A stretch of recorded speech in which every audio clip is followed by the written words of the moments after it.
Hey guys, welcome back to Sparkman Homestead. My name is Krista, and today I have a super fun menu planned with you guys. We are going to attempt a recipe that I am going to completely just wing it.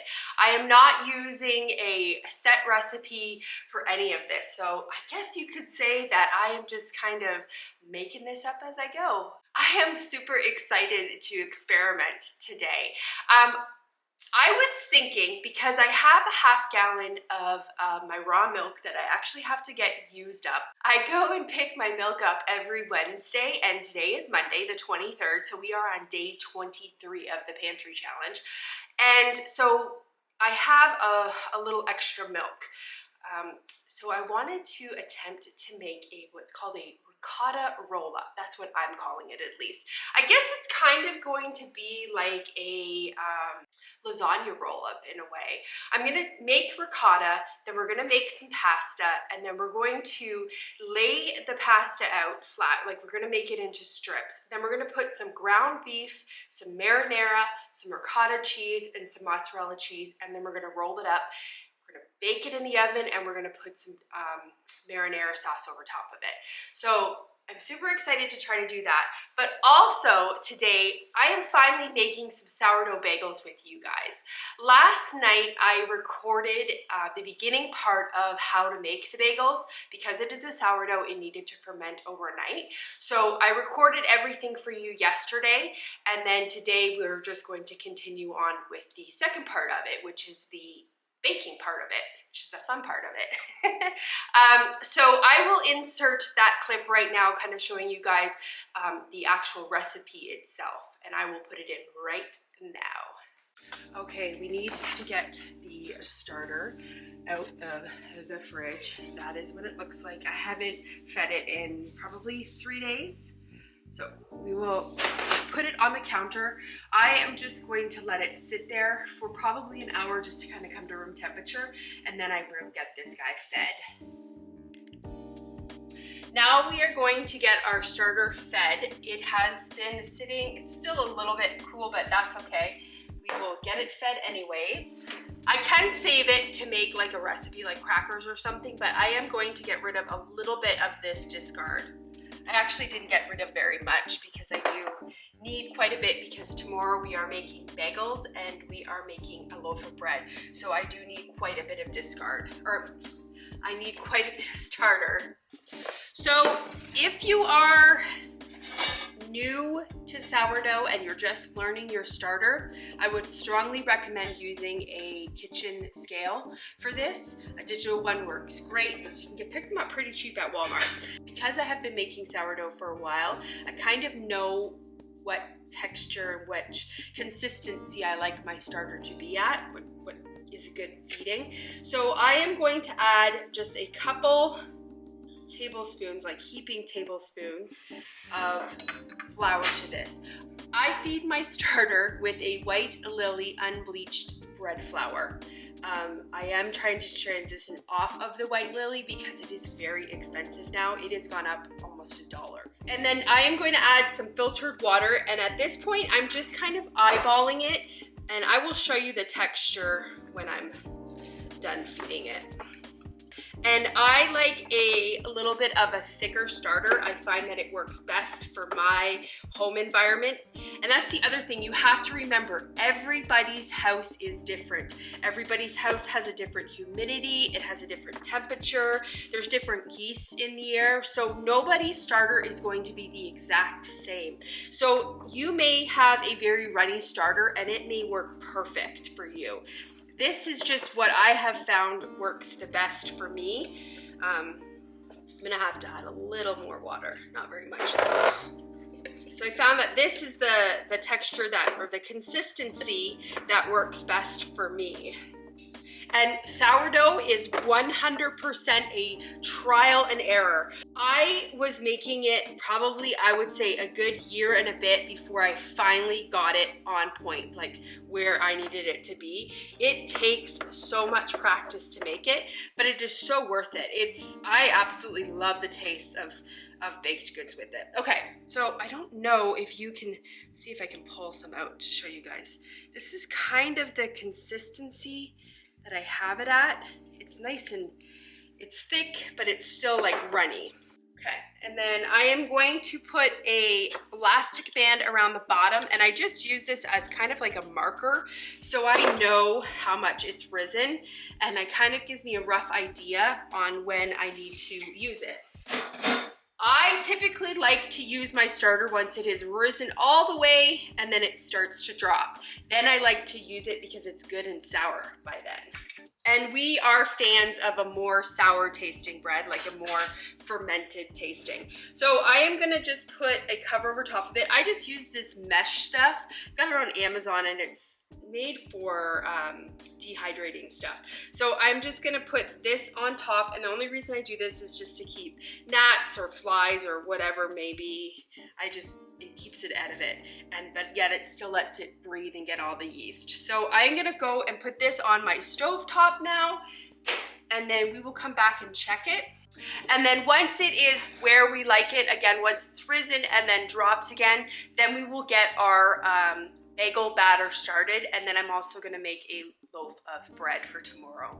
So I will see you guys back when we get to mixing up the batter. Or the dough, I guess it is. It is time to get our bagels all ready. So this rose all the way up to the top, and now it's down to here. So it's perfect to use, just sour enough that I like it. And the recipe that we are making is from this cookbook. I will link it below. This is the, in my opinion, best sourdough book. This book has really helped me hone in on making sourdough, and I absolutely love it. So to this, I have my KitchenAid mixer bowl, because I will be using my mixer just to do it, because you have to knead it for 5 minutes, so my mixer is perfect to do it in it. I have a kitchen scale here, so I have it tared out, so it's at 0. And to this bowl, we need to add, I actually have to heat this water up. So heated up the water, and we need to add 250 grams of water to this. Normally I use a ceramic bowl for this, but because we are not actually doing the ferment in this is just my mixing bowl, it should be okay. But I have actually heard that you are not supposed to use metal for sourdough. So normally this is not what I would be using to make like my bread and stuff, but it's just because we are going to be doing mixer, and I really wish that I had one of those ceramic bowls for my mixers, but I don't. Okay, and then we've cleared it again, so it's at 0, and we are going to add 150 grams of this, so hopefully I'll have enough. There we go. And that's how much I have left, which is perfect. I can feed it. I was gonna make a loaf of bread. I still might be able to, so we'll see. And then we are gonna add, I'm gonna clear it first, and then we're gonna add 24 grams of sugar. And then we're just gonna whisk this up. And then we're just gonna clear it again. And then we are going to add 9 grams of salt. And then we are going to add 500 grams of bread flour. Now I am just using the Central Milling all-purpose flour.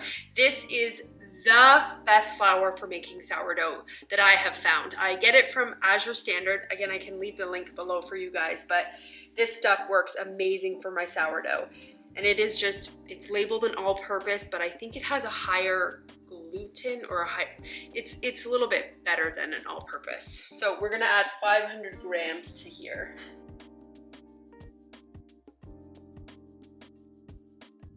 Just take this off and give it a whisk. Okay, so I have my dough attachment on my mixer. And I'm just gonna take the dough. Now you've seen I very loosely mix this together. This mixer is gonna do my majority of my working for me. So I'm gonna turn the mixer on and we're gonna let it mix for approximately 5 minutes.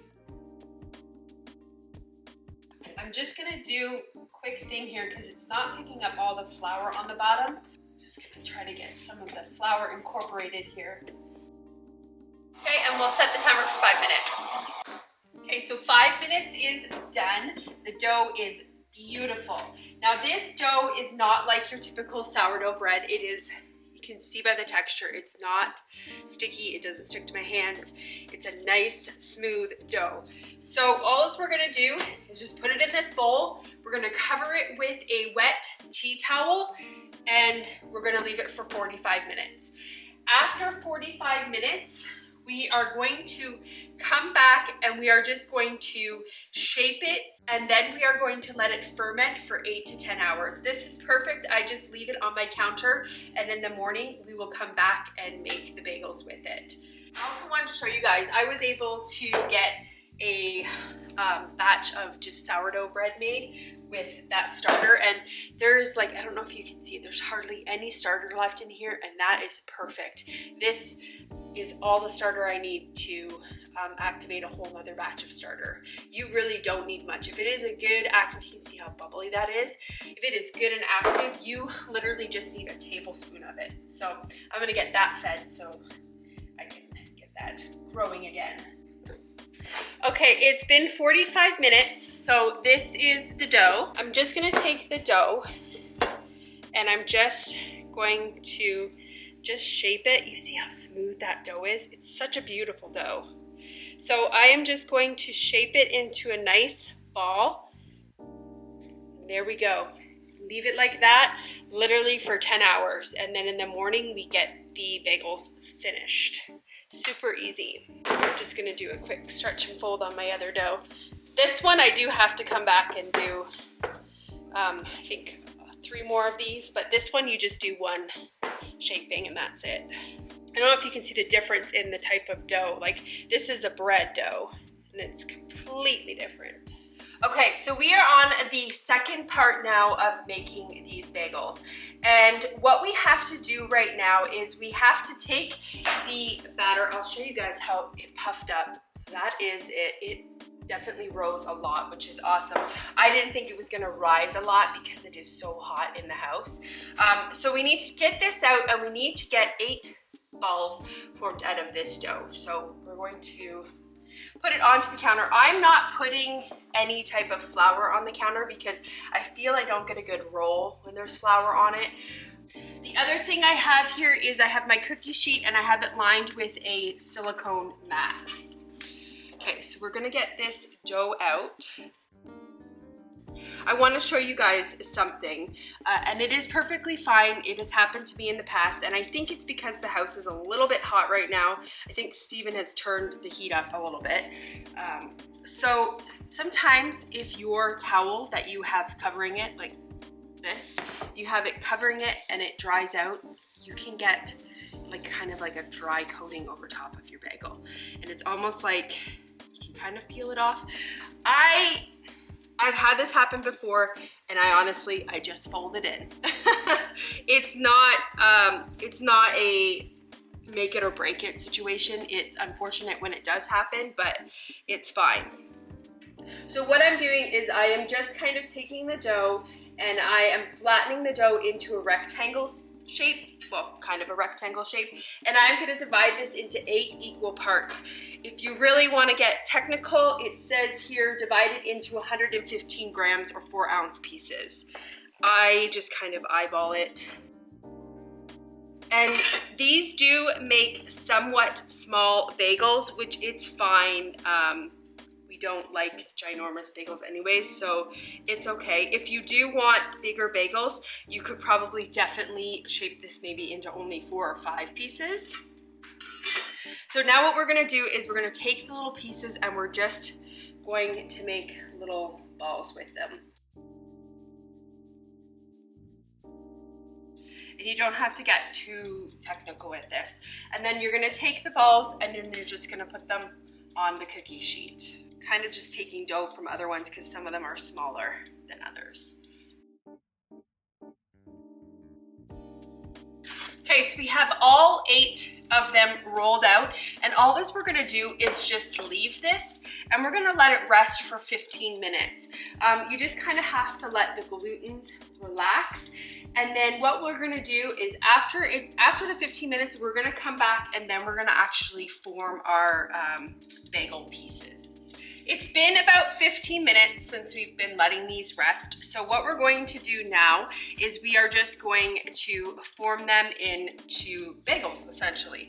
We're just gonna take the bagel and we're going to kind of like work it and then poke a hole in it. And I just stretch it from the inside like this. And then we're gonna put it down and let it rest. Now, as they rest, they will definitely fill in, so you're not gonna get a big hole in the middle. They kind of make a bun, kind of, I don't know. I like them that way. So we're just gonna shape all of these like that, and then we are going to cover them with a damp towel, and we're going to let them rest for about another 20 minutes. It says that it will puff up a little bit in this stage. Now, I actually have a loaf of sourdough in the oven right now, and that's gonna need 45 minutes. What I'm gonna do is I'm probably gonna let these rise for 30 minutes, and then we will get started on the second stage, which is actually putting them in some boiling water with honey. We will just let these rest while the sourdough is cooking up. So we have the damp towel here, and we're just gonna cover them and leave them until the sourdough is ready. We have about 15 more minutes left on that sourdough. I want to get a very quick batch of pasta made. The reason is because it has to relax for an hour. So I want to get that quickly made while we're waiting for that sourdough to finish. Once the sourdough is finished, then we will continue with the bagels. But because this has to rest, I want to get it started now. So to this food processor, and I do actually have quite a bit of videos highlighting how I make my pasta. I can link them in either up here or up here, wherever it gets linked. Just showing you guys kind of a more in-depth look at it. What we're making today is just pretty much sheets of pasta. I'm not shaping it, I'm not doing anything with it. We just want a sheet of it. So we've got 2 cups of flour in here, and then we're gonna add half a teaspoon of salt.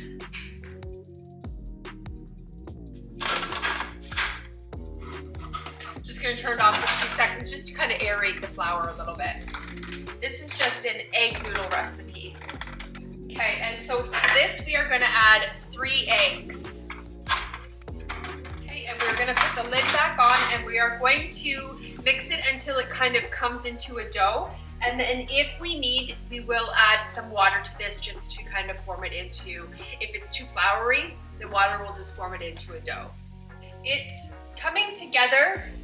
I don't know if you can see, it's coming together, but it is still kind of a little bit too floury. So I am gonna add about a tablespoon of water to this. It's still a little bit too loose.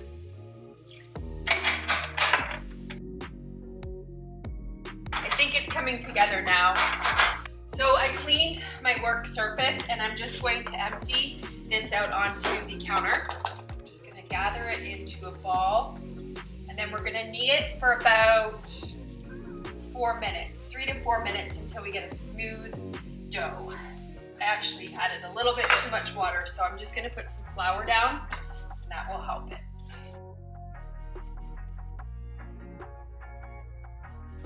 Okay, I have this into a nice smooth ball. So what I'm gonna do is I'm gonna cover it with plastic wrap, and we are just going to leave it on the counter to rest for about an hour. Guys, I really did not want to have to make pasta. It is nice to have fresh pasta, but I was really hoping that I would have some in my pantry, because I was hoping to have a lasagna noodle, but I did not, so pasta making it is. It's a little bit of a tedious thing, but fresh pasta tastes so good. So I guess I'm kind of happy that I didn't have any pasta, but it's work. Okay, Okay, so because the bread is going to be ready in 7 minutes, we are going to get this pot of water starting to boil. I just filled it up to about here with water. So we just need it to come to a boil. Once it is come to a boil, we are gonna add about 1 tablespoon of honey to this water. And I have one of these little like lifter things. It helps get the bagels out of the water. Let's take a look. These are our bagels. So they did rise a little bit. I'm just gonna keep them covered because we're not quite ready for them yet. And I am going to get a egg washed together. So all I'm gonna do is take 1 egg, mix a little water with it, just beat it up, and that is gonna be what, when the bagels are finished cooking, what I coat them with. And then we are also using some everything bagel seasoning. Actually, I need to refill this. I'm just getting this refilled. I actually make my own bagel seasoning. It is super, super easy to make. I will link the video for you guys for that one also. So I can smell that bread. I'm gonna pull it out right now, even though there's still 2 minutes left on it. Bread. We're gonna have this tonight for supper too. The water is now boiling. Just gonna turn it down a little bit. We're gonna add about 1 tablespoon of honey into this. Okay, so we have the honey whisked in there. And what we're going to do is we are going to add bagels into the boiling water. I like to put them in for about 1 minute per side. About 4 in there. We'll start the timer for 1 minute. That's our timer. So we are just going to take this tool and we are just going to flip them.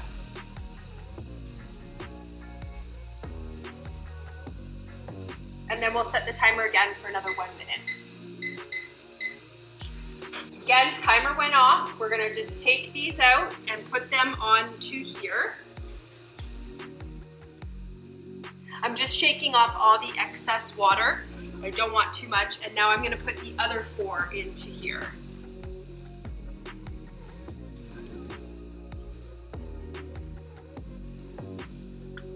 Just bring that water back up to boil. It's not quite boiling. I'm gonna wait until it comes to a little bit more of a boil because it's not really boiling anymore.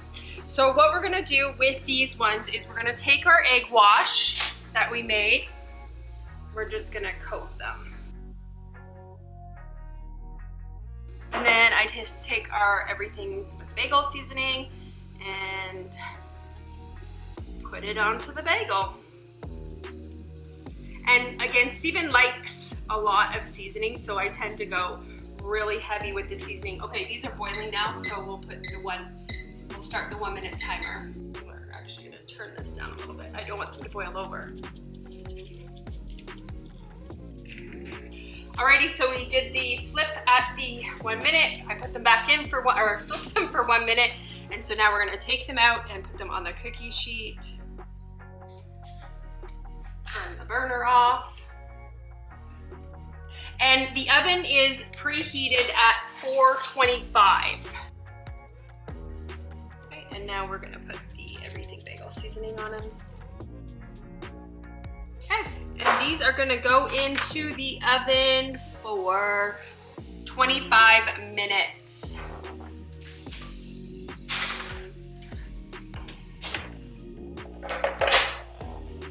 Okay, I need to get this pot all cleaned out because we're gonna make ricotta cheese in it next. I'm gonna get the bagels out now.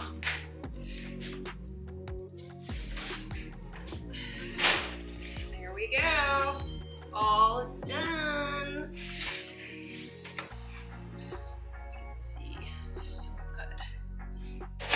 We're gonna get them onto a cooling rack and let them cool.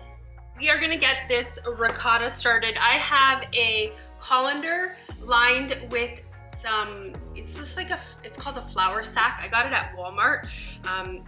You could use cheesecloth also. And then I just have a measuring cup here. I just have it set up like this. And I have a heavy bottom sauce pot. And to this heavy bottom sauce pot, I am going to add half a gallon of milk. Now I am just using a raw milk from the Amish.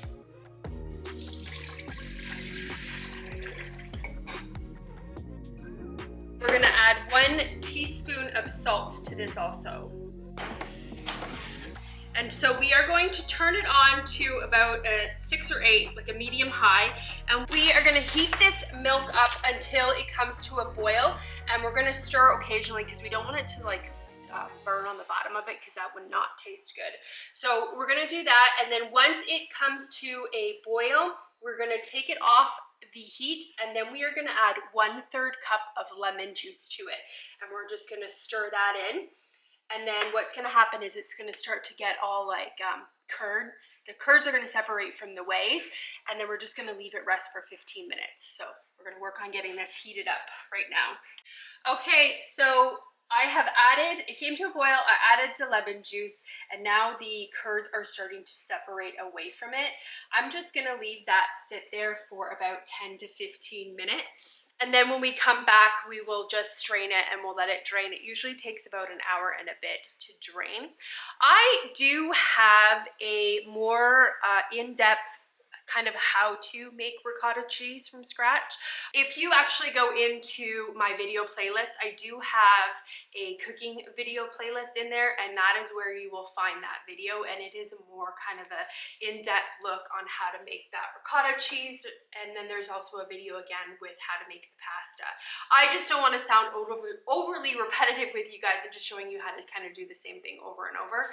So I will leave at the end of the video, I will leave a link for how to do that. I will leave the playlist for you guys, and then you can just, again, go in there and it'll be in there. So I think right now what I'm going to do is just kind of go and sit down, and then when we come back, we will maybe get the pasta rolled out because I need it to be in like a flat sheet so that I can roll it up into the ricotta roll-ups. So I will see you back then. So the ricotta cheese is all done to the thickness that I like.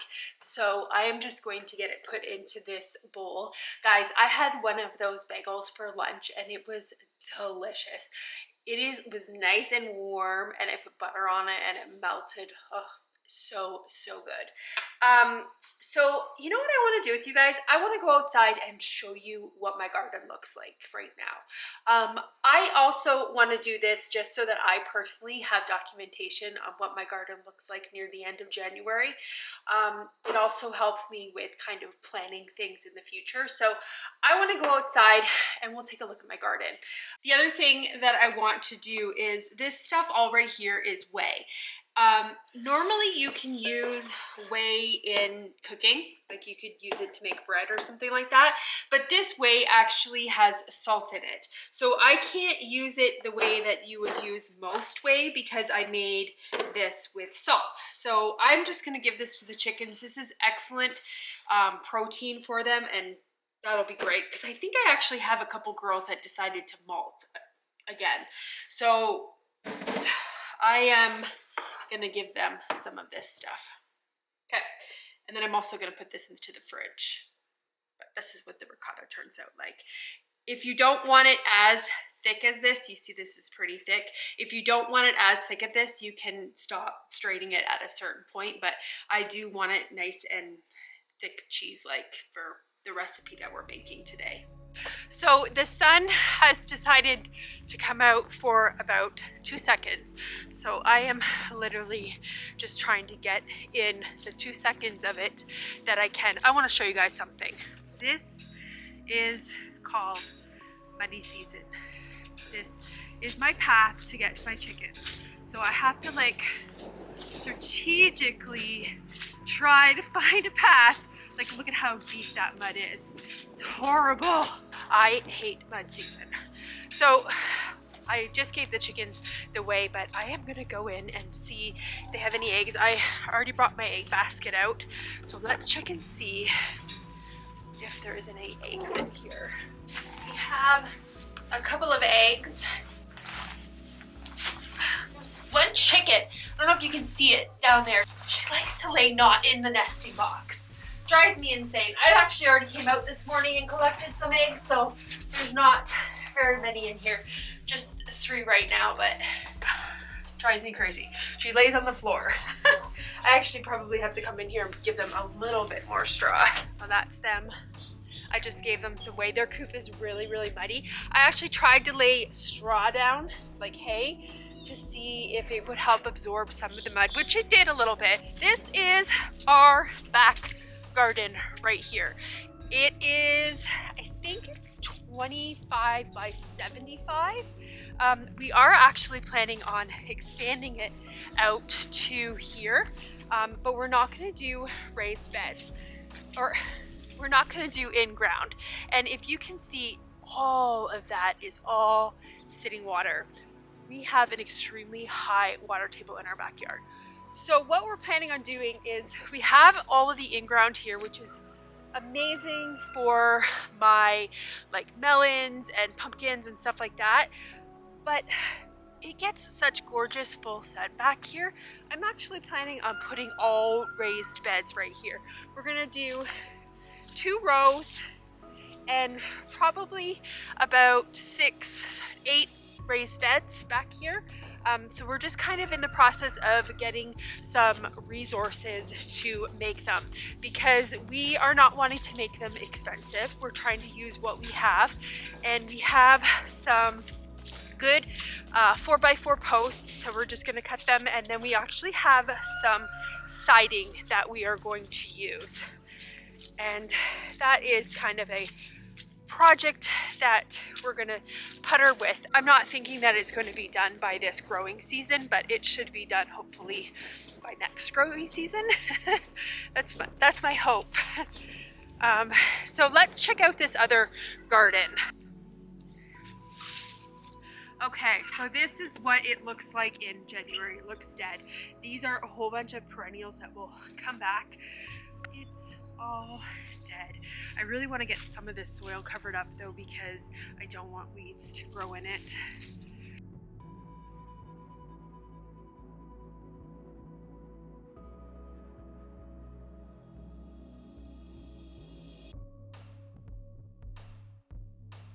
Sad and dead. I can't wait until it's all green again. This is lemon balm, which I have no worries that will come back. These are going to be beds that I'm actually going to need to get prepped soon, because these are going to be my cauliflower, my kohlrabi, my broccoli bed. Guys, look at little lettuces are coming up. We had a couple of warm days, and because I didn't pull it, I left it there. There's no need to pull it out. I just left it and it's coming back, so that'll be nice. I'm hoping it gets a little bit bigger. It'll be a perfect thing. And this bed right here, this one is my asparagus bed, and it is year number 4 in that bed, so there should be some nice asparagus growing. Oh, and I wanted to show you something else in this bed. It's super neat.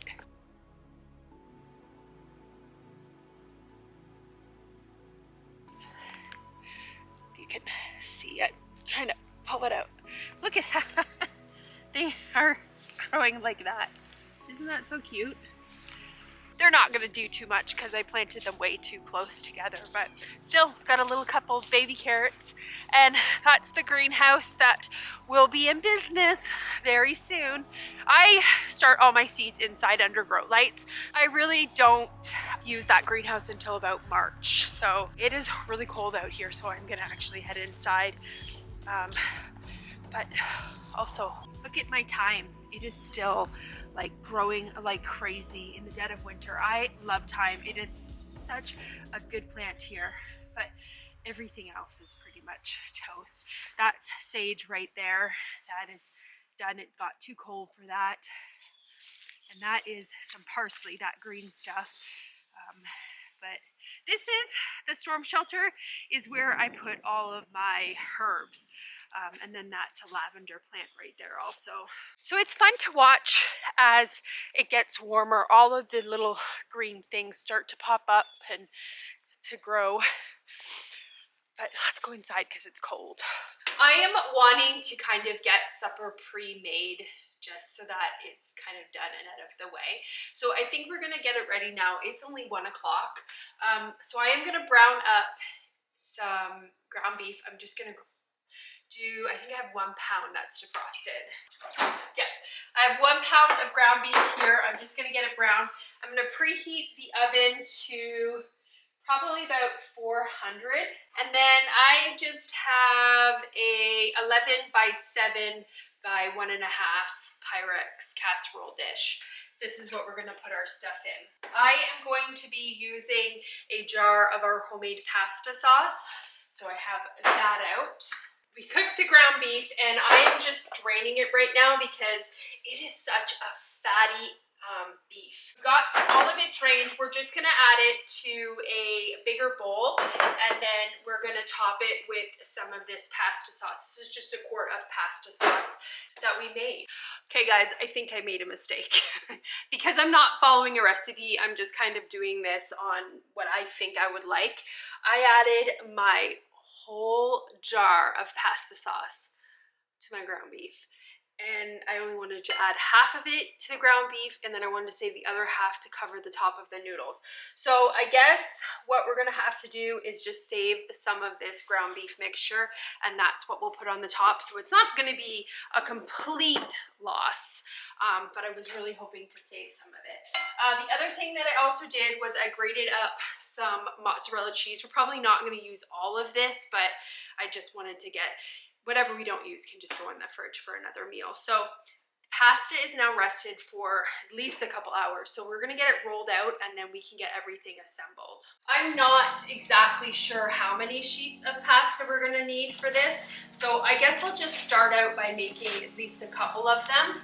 I'm just going to get a knife to split my pasta. Probably divide this into 4 bits.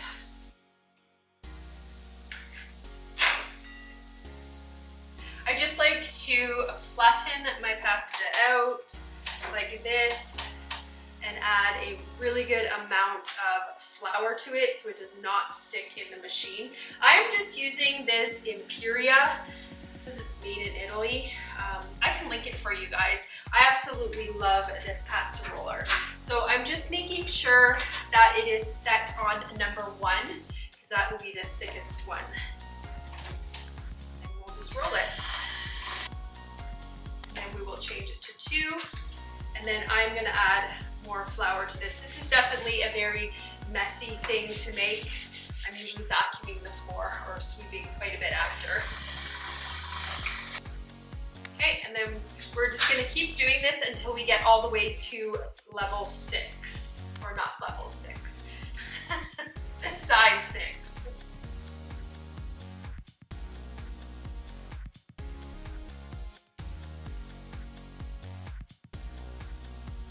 I have a little tiny bit of pasta left. I'm just gonna keep this aside in case we need any more.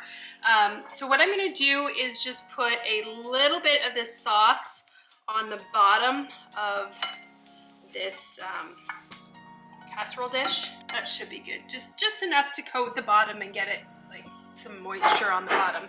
Now, we are not gonna cook the noodles because we are using a fresh noodle and this sauce is really, really runny.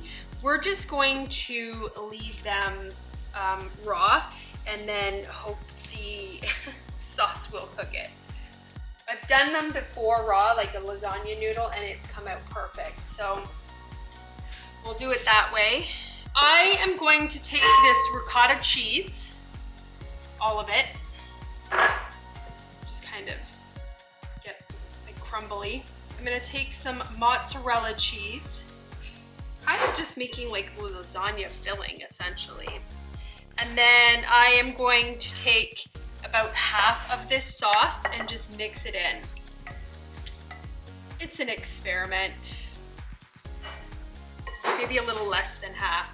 And then we're just gonna mix this all together.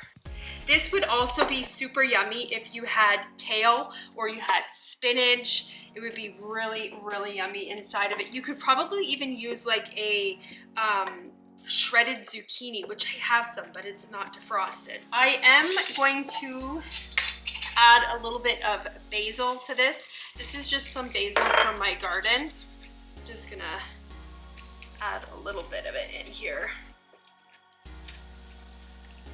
It's not from my garden now, it's from my summer garden. I just dried it.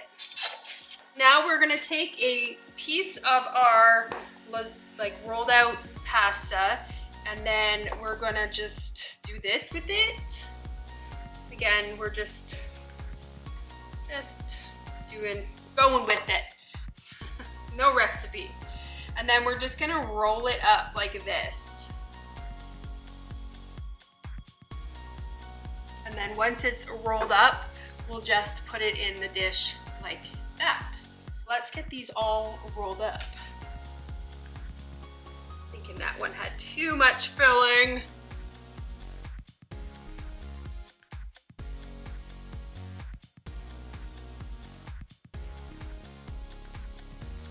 So one thing that I was thinking of just now as I'm making this is you don't necessarily have to use a ground beef in it. If you have ground chicken, ground turkey, you could use that. And if you didn't want to do pasta, I'm wondering if like taking a zucchini and thinly slicing it, you could use a zucchini and roll this up in it too. And then you wouldn't have the carbs from the pasta. Like if you were, I don't know if this would be a keto meal, I'm not on keto, but I'm thinking if you eliminate the pasta then, and you did like a turkey, you'd make it pretty lean. Probably get about 2 more rolls. Wish we had enough filling for one more. You know what, we might do one with just like a mozzarella, no ricotta, just a mozzarella and some beef, because I really want to, I have room for one more. So this is just a beef and cheese one. It's pretty ready because it doesn't have the ricotta to absorb it. We have them all laying here. What we're gonna do is just top this with the sauce. And then I am going to top this with some of this shredded mozzarella cheese. Okay, and then I have some tin foil here, and I'm just gonna cover this. And I'm gonna cover it pretty tightly because I want it to really seal in that moisture because I want it to cook the noodles.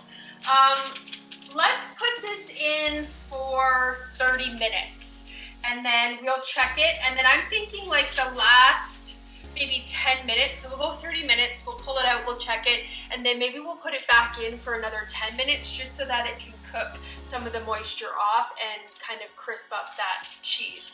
So we will set the timer for 30 minutes.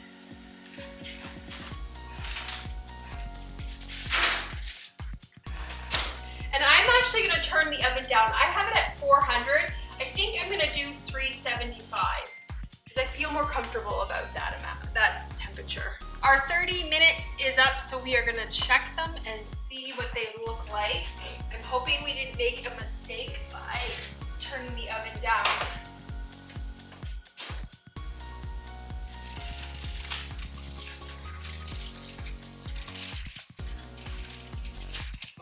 Cheese is stuck. I think we need to turn the oven up, and I think we need to put them back in because they don't feel cooked. So let's get it turned up to 400. And then we'll put them in for, let's say maybe 10 more minutes. Actually, I'm feeling more like 15 minutes.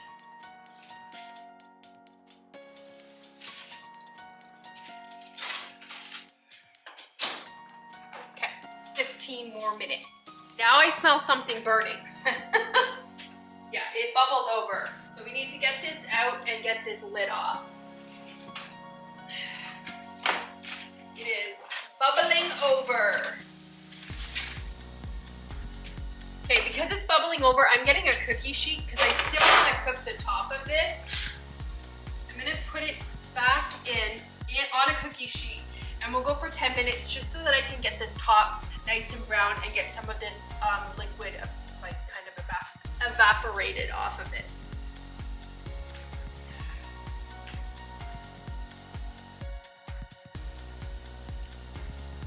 Okay, there it is out of the oven.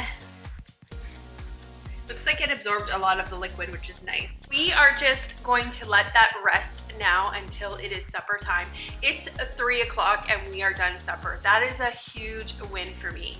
And then plus we have our sourdough bread that we're gonna have with that. And I am not gonna do a vegetable with that because that pasta sauce is a very tomato-rich pasta sauce, so I don't really need to do a vegetable with it. Plus, we really don't have anything that I can think of that I would want with it. Typically, I would have probably like a Caesar salad with that, but we don't have any fresh lettuce. That's gonna cool, and then I'll come back and I'll show you guys what it's like all plated up and kind of give you a review on what it tastes like, because I'm kind of excited to see if the pasta cooked well. So we'll have to wait and see, but I want to thank you guys so much for watching today's video, and I hope you enjoyed it. If you did, give it a thumbs up and subscribe. I would really greatly appreciate it. I hope you have a great day or night whenever you're watching this, and I will see you on the next video. Bye guys. There it is. It really turned out like a lasagna. It's weird. I guess it's because we couldn't find where the actual roll-up started and finished, but it is a super, super yummy. And I got my bread there with it, so I am going to definitely enjoy tonight's supper. Again, thanks so much for watching, guys.